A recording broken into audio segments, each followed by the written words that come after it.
कल मैं मुंबई आ तू डील फाइनल कर तू शार्प 11:30 बजे। ओहो सर, क्या हुआ छोटे? टायर पंचर है। रिक्शा, मैं आपको लीड दे दूं? तो सेट किधर होना? 11:30 बज गए। दरवाजा अंदर से नहीं खुलेगा। क्यों? ताकि तू भाग ना जाए। क्या कल 11:30 बजे आ रहे हैं ना। वेलकम टू सब एक्सप्लेन। टीएम के ओसी में चालू पांडे सबको शांत करा देता है और सोफे पे बिठा देता है। फिर वो बोलता है कार्यक्रम शुरू करो। टप्पू और सोनू एकदम संस्कारी बच्चों के जैसे अब पूरी कहानी विस्तार से एकदम डिटेल में और सच सच समझाओ।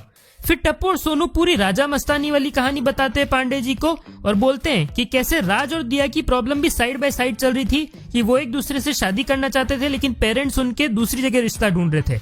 इसके बाद टप्पू बोलता है कि कल रात को राज का मेरे पास फोन आया और दिया का सोनू के पास फोन आया। इसके बाद उन्होंने हमें बताया कि वो भाग कर शादी करने वाले हैं क्योंकि उनके घर वाले नहीं मान रहे और उसमें उनको हमारी हेल्प चाहिए और हम लोग ने भी हेल्प करने का डिसाइड किया। राज और दिया को हमसे ये हेल्प चाहिए थी कि शादी का पूरा सामान, पंडित जी और डेकोरेशन का अरेंजमेंट हम कर दे।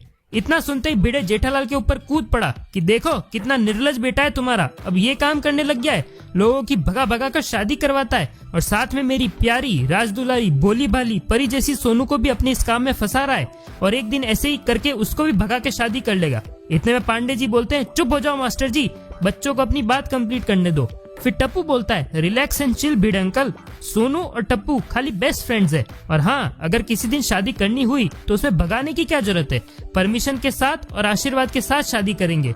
फिर टप्पू अपनी स्टोरी कंटिन्यू करता है कि राज और दिया के फोन पे डिस्कस हुए प्लान के अकॉर्डिंग हम उनकी शादी कराने मंदिर पहुंचते हैं, लेकिन जब हम मंदिर की सीढ़ियां चढ़ रहे थे तब टप्पू और सोनू के बीच में इंटेंस और महत्वपूर्ण डिस्कशन होता है कि क्या हम ये जो भी कर रहे हैं ये सब सही कर रहे हैं और इस डिस्कशन के बाद उन्हें ये रियलाइज होता है कि वो लोग सही नहीं कर रहे हैं। फिर वो राज और दिया के पास मंदिर पहुंचते हैं जहाँ राज और दिया तो शादी वाली ड्रेस में बिल्कुल तैयार होते हैं और एकदम उतावले हो रहे होते हैं शादी करने के लिए और वरमाला मांगते हैं टप्पू और सोनू से। फिर टप्पू और सोनू उन्हें वरमाला देने से मना कर देते हैं और कहते हैं कि हम ये शादी नहीं होने देंगे। राज और दिया बोलते हैं कि टाइम पास मत करो टप्पू सोनू, हम जो करने आए हैं यहाँ पे उसमें हमारी हेल्प करो। फिर टप्पू और सोनू उन्हें समझाते हैं कि माना तुम्हारे माता पिता नहीं मान रहे तुम्हारी शादी के लिए, लेकिन तुम एक बार फिर उन्हें समझाने की कोशिश करो क्योंकि असली शादी और परिवार वही होता है जिसमें माता पिता का आशीर्वाद और पति पत्नी के बीच में प्रेम हो।